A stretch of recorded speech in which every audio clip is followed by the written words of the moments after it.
Como dijimos, puede haber corazones que rechacen la salvación, pero el Señor Jesucristo aquí describe corazones que verdaderamente reciben el Evangelio.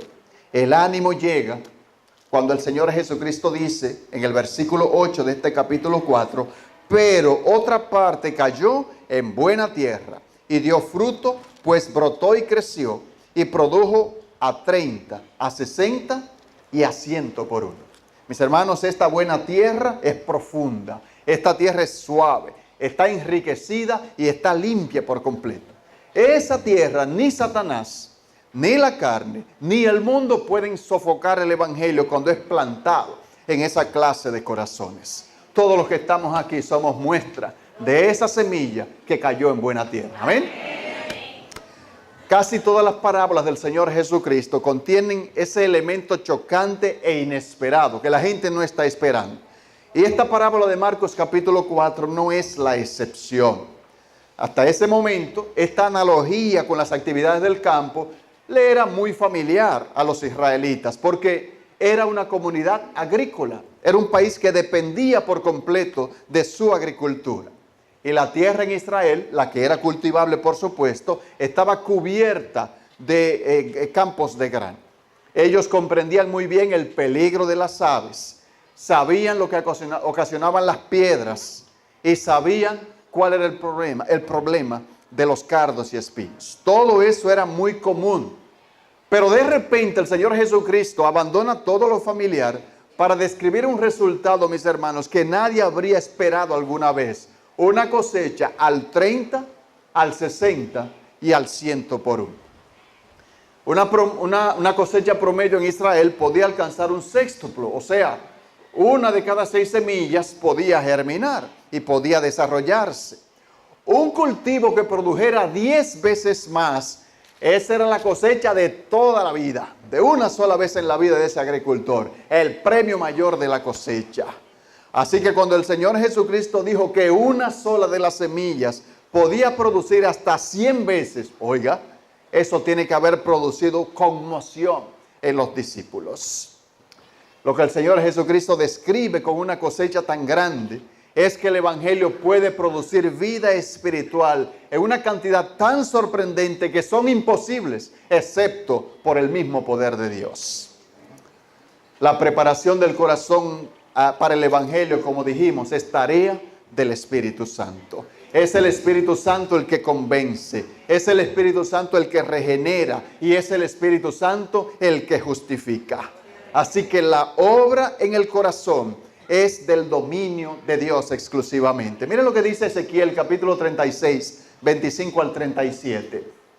Esparciré sobre vosotros agua limpia y seréis limpiados de todas vuestras inmundicias y de todos vuestros ídolos os limpiaré y os daré corazón nuevo y pondré espíritu nuevo dentro de vosotros y quitaré de vuestra carne el corazón de piedra y os daré un corazón de carne y pondré dentro de vosotros mi espíritu y haré que andéis en mis estatutos y guardéis mis preceptos y los pongáis por obra. Salomón dijo de manera retórica en Proverbios capítulo 20 versículo 9, ¿quién podrá decir yo he limpiado mi corazón? ¿Limpio estoy de mi pecado? Por supuesto que nadie puede decirlo.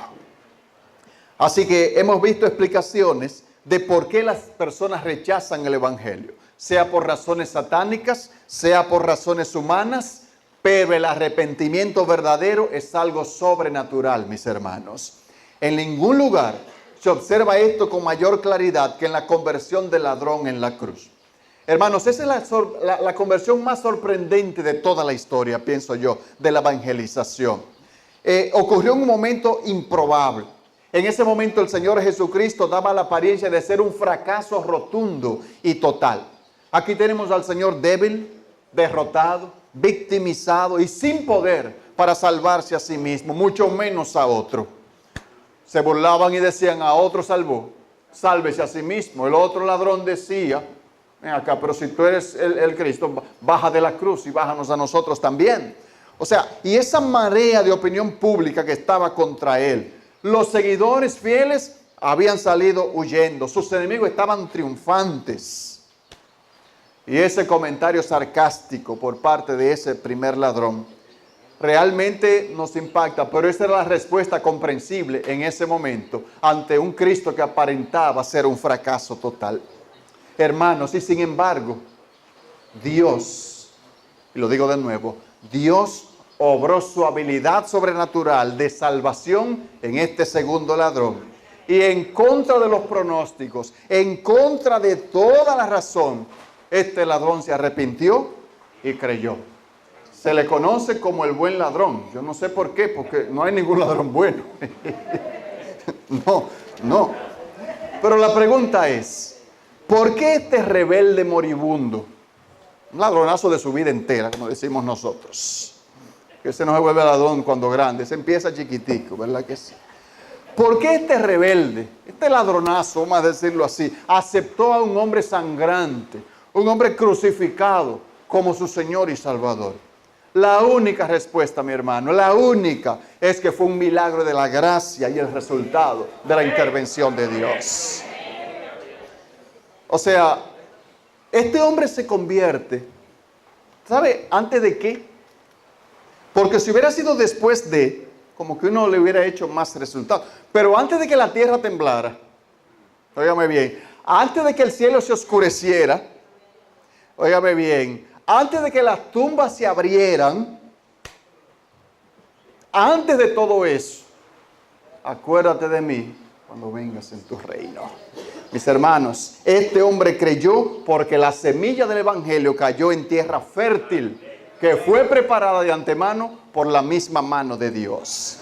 Y esa conversión da testimonio del hecho. Y hay otra cosa que voy a subrayar. No es el estilo ni es la fuerza del hombre los que salvan, sino el poder de Dios.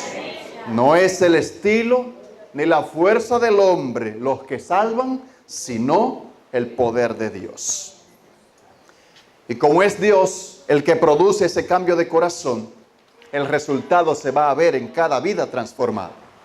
Pero sin embargo va a ser diferente en alcance y mucho más allá de lo que los discípulos alguna vez pudieron haber soñado.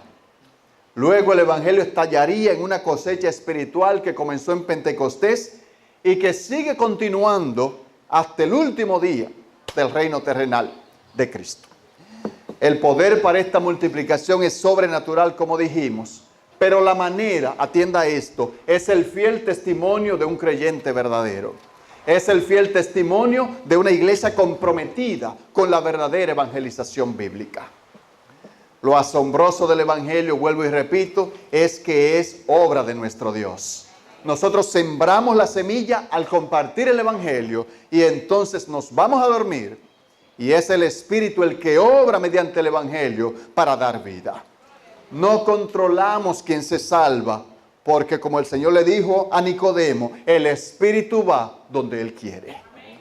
No sabemos cómo ocurre, como tampoco sabe un agricultor cómo es que una semilla en la tierra se convierte en una planta. Mis hermanos, nuestro trabajo no es impartir vida, solo plantar la semilla. Y una vez que hemos hecho esto, podemos descansar en el poder soberano de nuestro Dios. Esta parábola de Marcos, capítulo 4, va en contra de mucho del pensamiento del evangelicalismo de hoy en día. Porque lo que hoy se propugna es que el estilo del evangelizador y que el mensaje que él adapte a la cultura es lo que va a tener un impacto en los resultados en la evangelización. Mis hermanos, y lo que el Señor nos enseña en esta parábola de Marcos 4 es una reprimenda, es una oposición completa a los que suponen que la manera en que está vestido un pastor, o el estilo, o la música, ayudan a alcanzar a la cultura y hacer que la gente se convierta. Y es una reprimenda a los que piensan que como que diluyendo, aguando un poco el evangelio para hacerlo más aceptable, eso va a hacer que se produzcan más conversiones. La realidad es, y esto yo quiero que usted se lo lleve de este cursillo, la realidad es que el poder de Dios está en el mensaje, no en el mensajero. Repítalo conmigo, el poder de Dios está en el mensaje, no. ¿Cuál es el mensaje evangelístico que la iglesia debe llevar? El mismo que predicaba el Señor Jesucristo. Mis hermanos, no podemos estarle aguándole la sopita a la gente. Tenemos que decirle que este es un evangelio que requiere un sacrificio. ¿Verdad que sí? Seguir a Cristo hasta da miedo, mis hermanos, porque ¿qué requiere? Entrar por la puerta estrecha. Requiere negarse a sí mismo, requiere obediencia hasta el punto de estar dispuestos a morir por Él. Seguir a Jesús significa reconocer que Él es Dios y que fuera de Él no hay salvación ni ninguna otra manera para reconciliarse con Dios. En los tiempos del Señor Jesucristo, muchos judíos, como hemos tratado en otros temas, estaban esperando que el Mesías los iba a librar de la ocupación romana, pero el Señor Jesucristo se negó a hacerlo.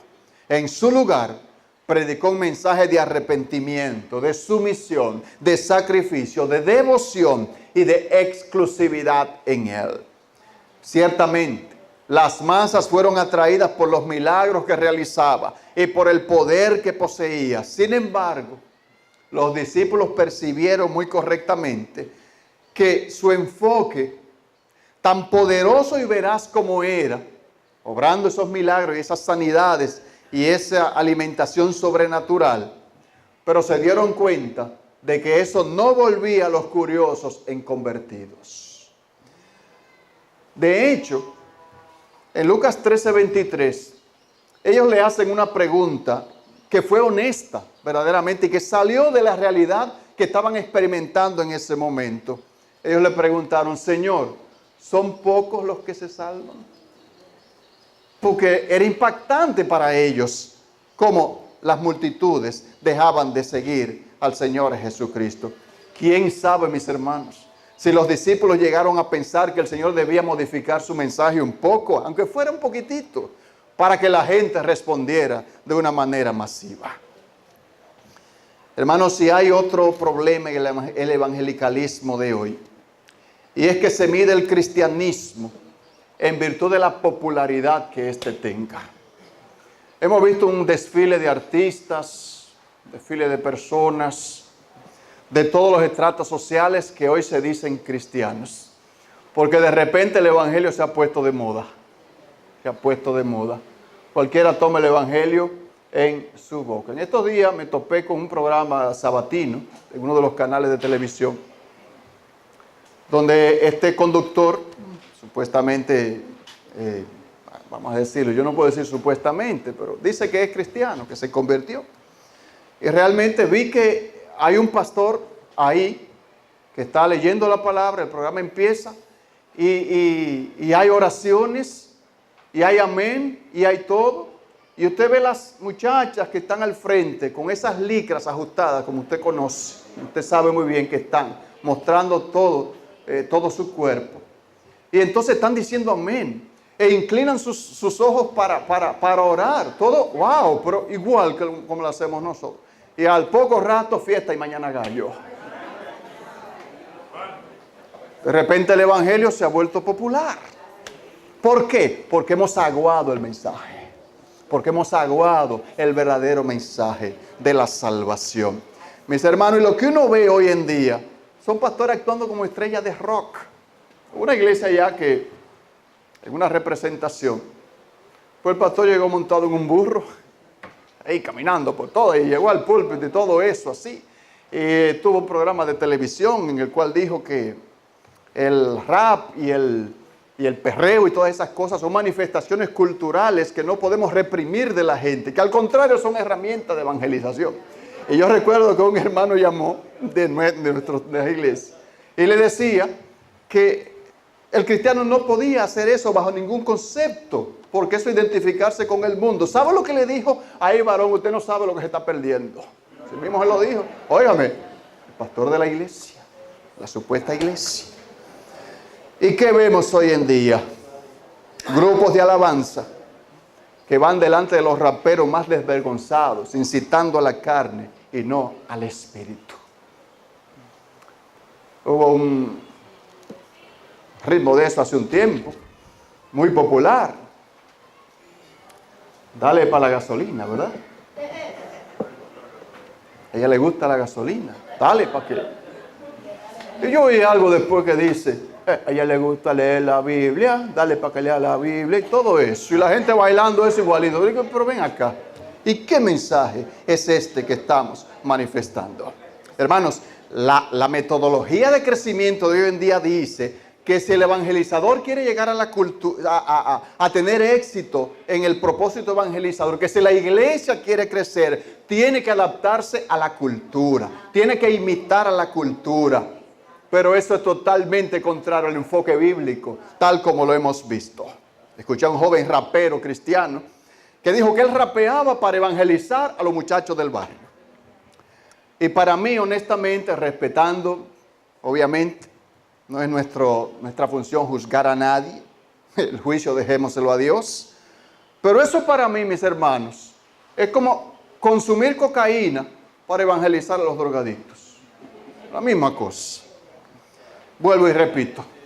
El poder del Espíritu es lo que realmente mueve las almas a la conversión. El poder del Espíritu en el Evangelio no se encuentra en el mensajero, sino en el mensaje. Cualquier esfuerzo para manipular el resultado de la evangelización, cambiando el mensaje o estilizando al mensajero, es un verdadero error y va contrario a los principios que hemos aprendido en la palabra. Hay una idea de que la gente se va a convertir si el predicador se hace más atrayente o más chistoso.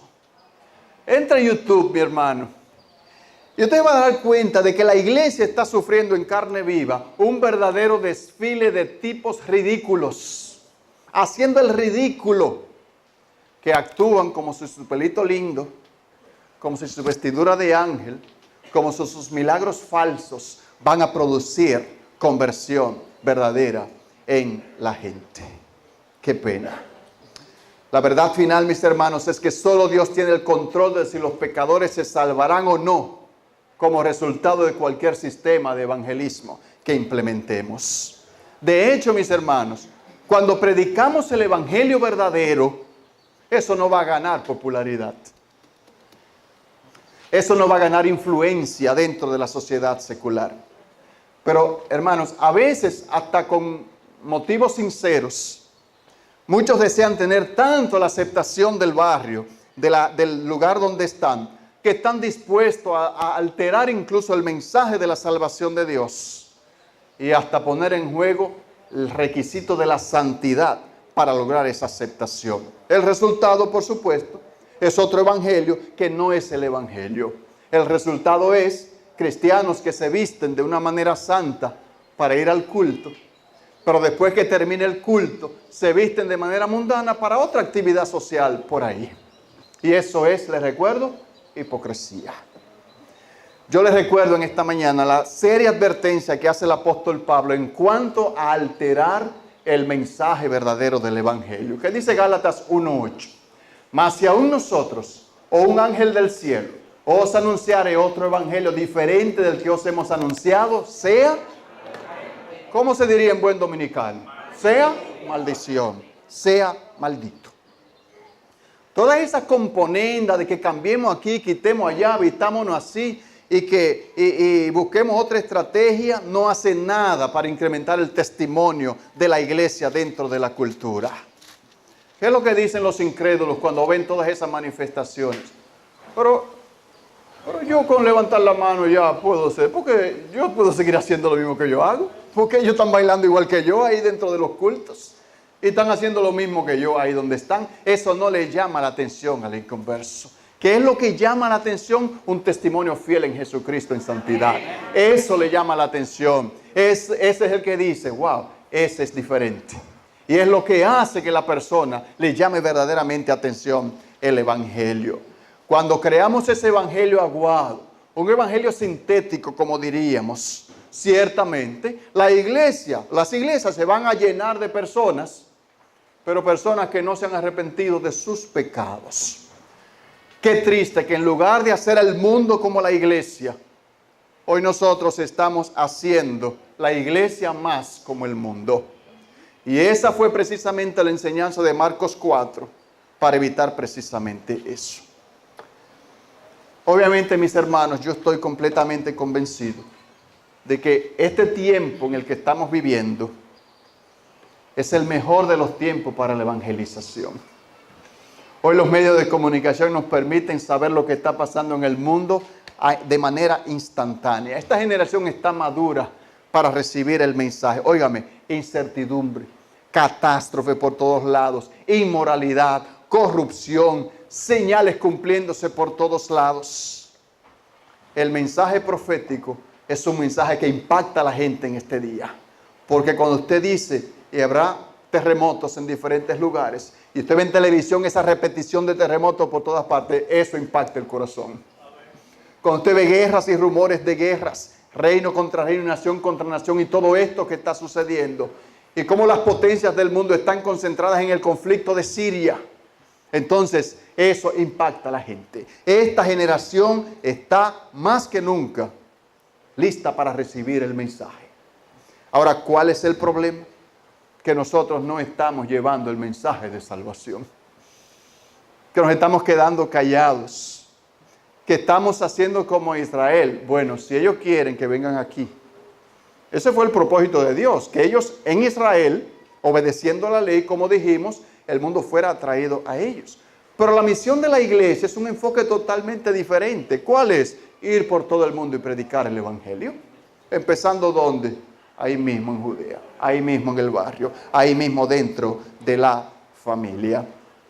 ¿Y cuál es la respuesta a todo lo que está pasando, mis hermanos? Un evangelio puro, un evangelio proclamado con claridad, con poder, sin artificios, en toda su simplicidad. Mi hermano, yo tengo que predicar del amor de Dios. Si ustedes saben lo que hemos estado en campaña juntos al final, ciertamente yo te predico del amor de Dios. Dios te ama, pero yo no puedo dejar de lado su ira, mis hermanos, y decirles, no, tú estás condenado. Si es que no haces un cambio y recibes a Cristo y te conviertes verdaderamente. Ah, no, hoy la doctrina del infierno está pasada de moda. Ay, no, que eso asusta a la gente. Y la gente va a hacer que se espante. Que el pecado, no lo fuerce tanto. La gente no se puede mayugar tanto y dándole la misma cosa. No, hay que hacer lo que se sientan bien. Y dijimos al principio, hay que hacer lo que se sienta sumamente bien, porque el que se siente sumamente bien se vuelve más pródigo en eso, se vuelve más abundante en eso. Mis hermanos, Pablo aclara que el evangelio es el instrumento de Dios para salvación de los pecadores. Lo vamos a ver esta tarde en Romanos 1:16. La clave para la evangelización bíblica no es estrategia real y efectivamente, no es un asunto de estilo, de programa, de metodología. No digo que eso sea malo, de hecho hay que aplicarlo. Lo que quiero decir para que me entienda es que la preocupación primera, la preocupación principal en todo esfuerzo evangelístico tiene que ser el evangelio, no otra cosa. Pablo fue muy enfático cuando repudió esos artificios, esa ingeniosidad, esa elocuencia, esa complejidad filosófica y la manipulación psicológica como herramientas del ministerio del evangelio. Miren lo que dice a 1 Corintios 2, 1 al 2. Así que, hermanos, cuando fui a vosotros para anunciaros el testimonio de Dios, no fui con excelencia de palabras o de sabiduría, pues me propuse no saber entre vosotros cosa alguna, sino a Jesucristo y a este crucificado. En una ocasión, Dwight L. Moody viajó de Estados Unidos, Chicago, a Inglaterra para una campaña. Y allá los organizadores le preguntaron cuál era el tema o los temas de la campaña. Y él dijo, Cristo y este crucificado. ¿Ya? Ese es el mensaje de la campaña. Sin embargo, mis hermanos, el ministerio de Pablo fue entre ellos como con demostración del Espíritu y de poder, no por cualquier técnica o capacidad personal que Pablo tuviera. Simplemente Pablo sembró el evangelio en Corinto y las almas se salvaron. Fueron muy pocos al principio y se vieron, óigame, en medio de una persecución sumamente feroz.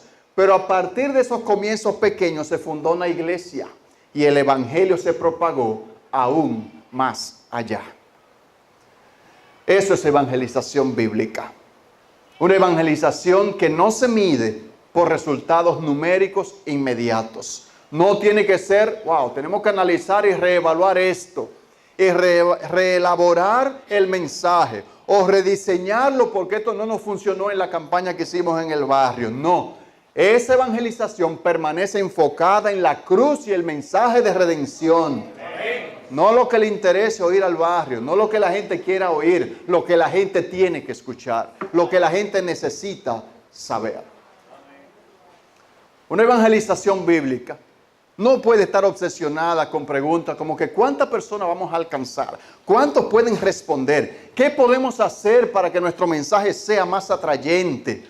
¿O cómo podemos hacer que ese mensaje de la cruz y de la sangre y todo eso y el sacrificio no parezca tan políticamente incorrecto, sino que lo diluyamos para que sea más aceptable a la gente? Mis hermanos, no. En lugar de todas esas artimañas, la evangelización bíblica tiene que estar preocupada por la verdad, por la claridad y por la exactitud bíblica, tal como está en el manual de los manuales que Dios nos ha dado. Y sobre todo, una evangelización bíblica tiene que estar preocupada de Cristo. ¿Cómo lo podemos sacar del programa de evangelización? Es así, mis hermanos. El mensaje de salvación es acerca de quién? Es acerca de Él y de lo que Él ha hecho para redimir a los pecadores. Esto no se trata de llegar a los sentimientos de las personas, que ellos están heridos, que ellos necesitan ser curados, que ellos hay que suavizarles todo. No, necesitan escuchar que son pecadores camino a la condenación, que están en deuda y que si esa deuda no se paga, ellos van a tener que pagarla eternamente en un infierno de fuego. Ahora, uno le dice, ciertamente, ya Cristo ha pagado. Solo tienes que apropiarte de ese recibo de pago para que seas salvo. Parece duro, pero es lo que Cristo nos manda hacer. Así que, mis hermanos, yo puedo concluir, quisiera concluir esta parte, con algunos principios que podemos aplicar para la evangelización. Como vimos, esta parábola de Marcos capítulo 4, tiene que tener un efecto profundo en cómo vemos la evangelización. Y tiene que motivarnos a evangelizar de tres maneras. De manera humilde, de manera obediente y de manera confiada. De manera humilde. Vuelvo y digo, porque no me canso de repetirlo hasta saciar. La verdad es que el poder del evangelio está en las manos de Dios, no en las manos nuestras. Por tanto, tenemos que evangelizar con humildad. Ahora, con humildad no queremos decir como incertidumbre, como tolerancia, como alguna distorsión del término. No. ¿Cómo entendemos humildad en el contexto de la evangelización? El sentido bíblico de temblar ante Dios y su palabra. Vayamos a Isaías capítulo 66. Quiero señalar esta porción. Isaías capítulo 66 y veamos lo que dice el versículo 2. Más bien el versículo 1 y 2. Isaías 66 es el último capítulo de este libro. Dice, Jehová dijo así, el cielo es mi trono y la tierra estrado de mis pies. ¿Dónde está la casa que me habréis de edificar? ¿Y dónde el lugar de mi reposo? Y escuche lo que dice el versículo 2. Mi mano hizo todas estas cosas, y así todas estas cosas fueron, dice Jehová. Pero miraré a quién. A aquel que es pobre y humilde de espíritu, y el que tiembla ante mi palabra. Nunca se me olvida haber escuchado de R.C. Sproul en una conferencia que dijo, cuando tú entres en la presencia de Dios, recuerda quién es Él y recuerda quién eres tú. Eso me impactó de manera increíble. Temblar ante Dios y su palabra. Hay que evitar cualquier noción que nos pueda hacer tan osados como para cambiar su mensaje o engreírnos al punto tal que tomemos el mérito para nosotros. Porque fue mi habilidad, fue mi hablar bonito, fueron las técnicas que utilicé lo que provocaron que la gente respondiera. No, el poder es de Dios a través del mensaje, no del mensajero. Vuelvo y digo, ese poder que encontramos en el Evangelio no está nada menos que residiendo en que es la verdad invariable. Y vuelvo y repito, una semilla que la queramos alterar, ¿qué es lo que va a producir? Un resultado alterado también.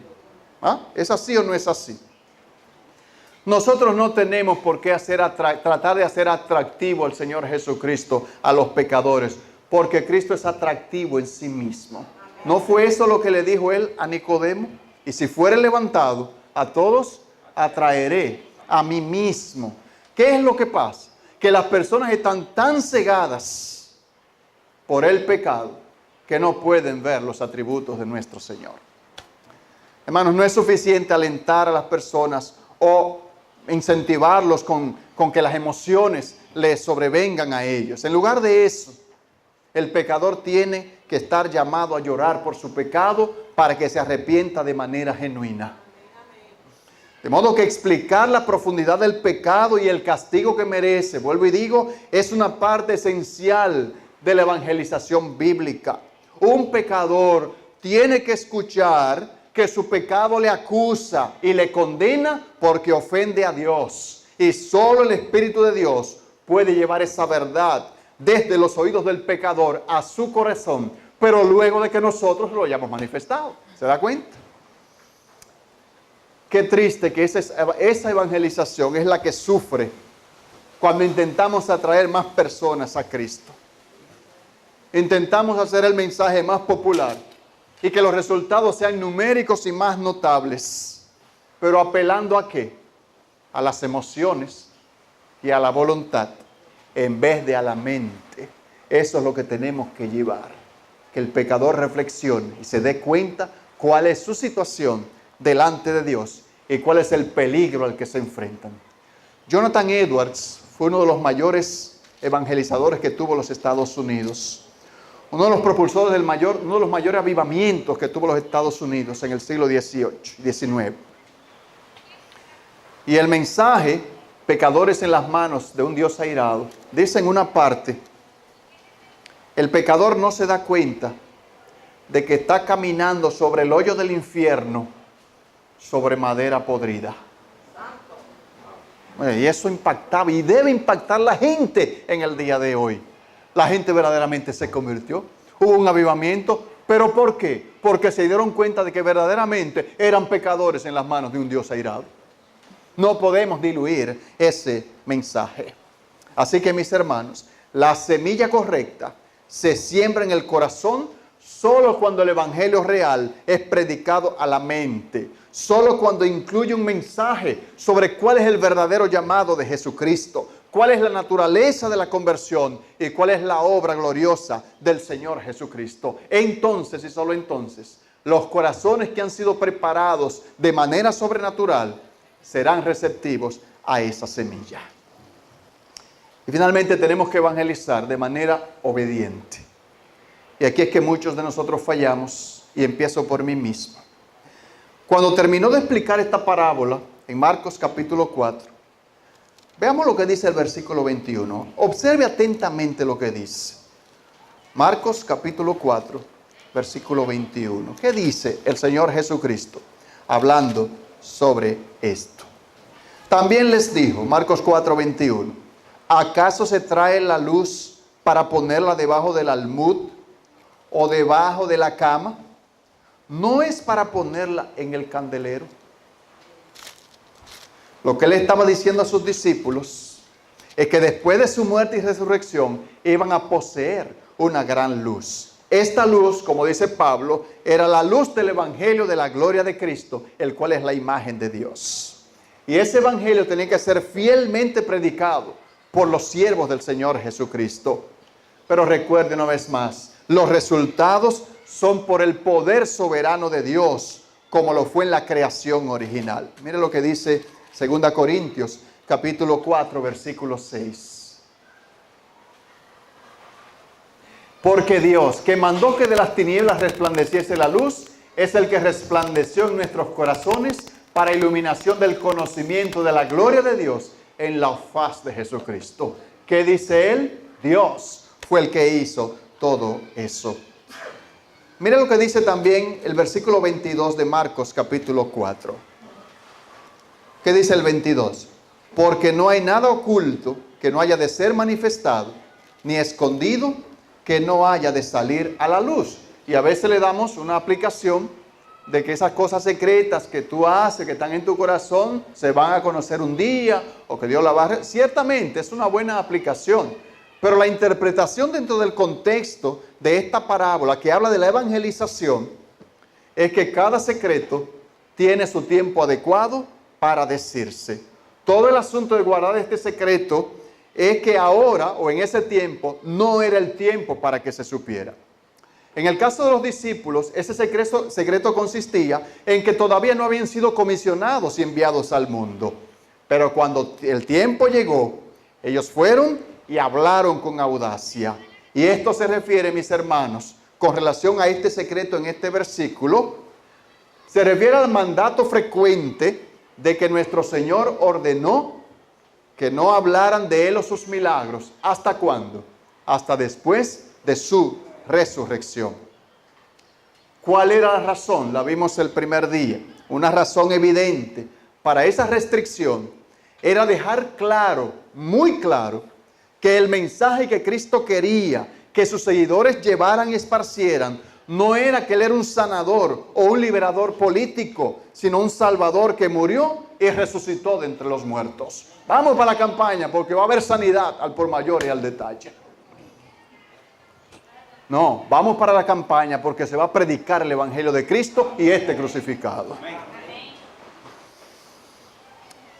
La utilidad que tiene un agricultor está relacionada, escuche esto, con la cantidad de semilla que siembra.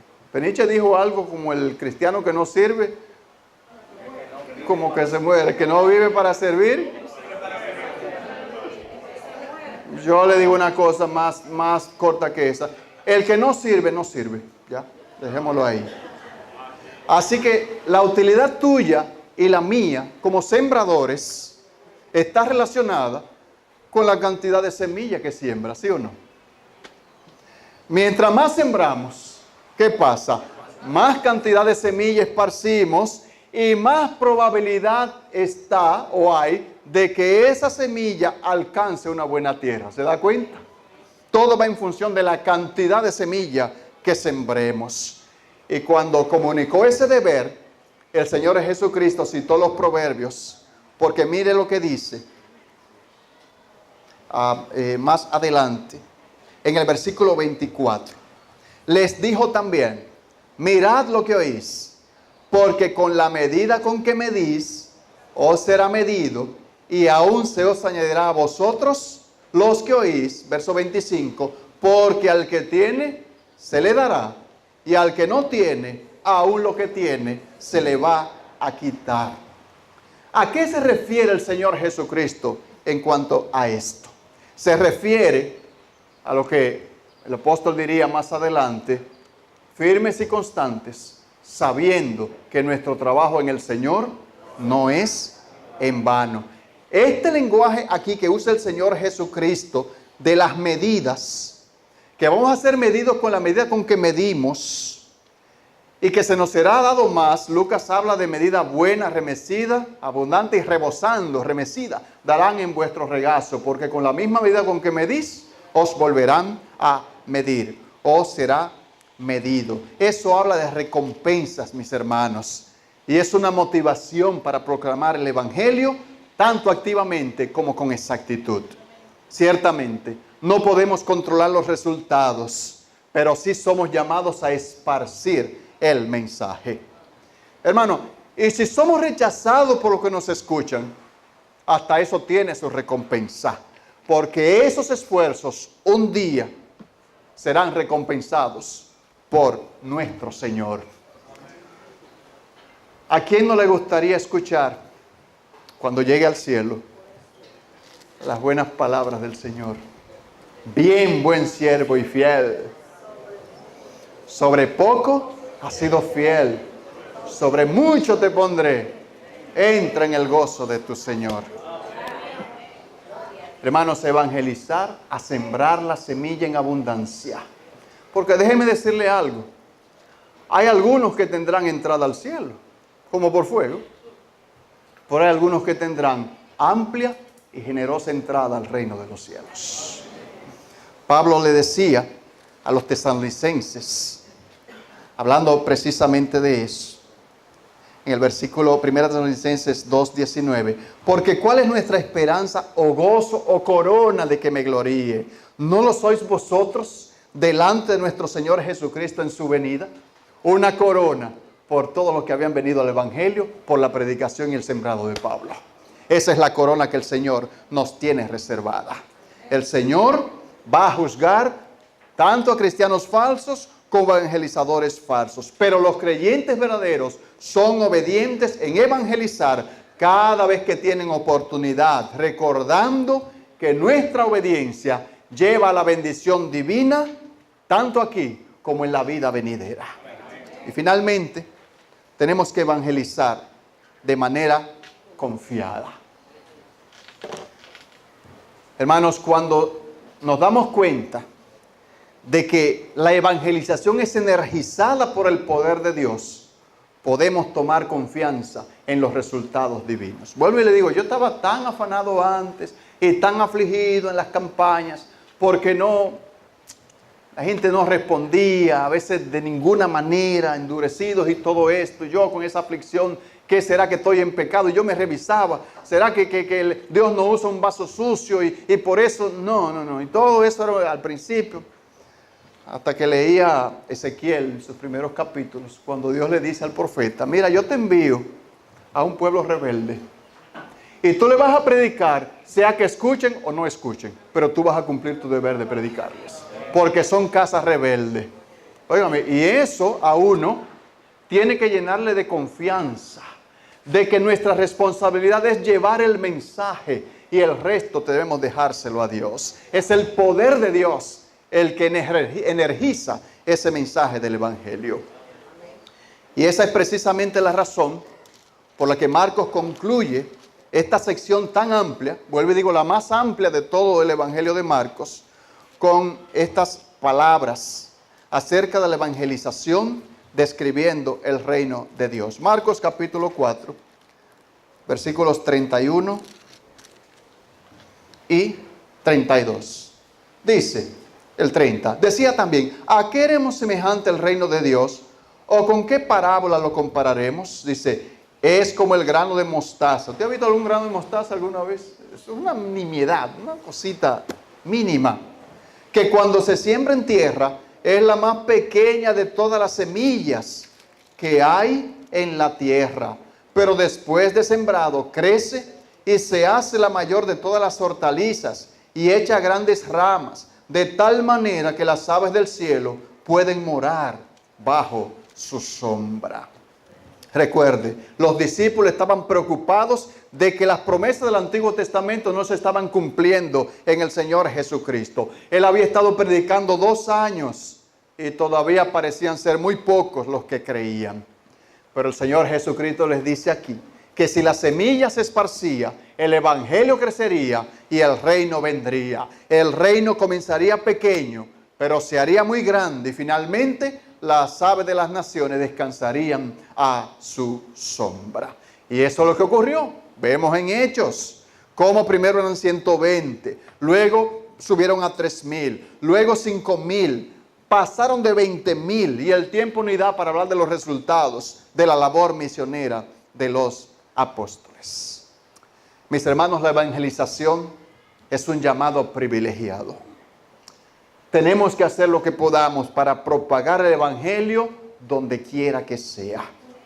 Y una vez que hacemos el trabajo, regresamos a casa y nos vamos a dormir.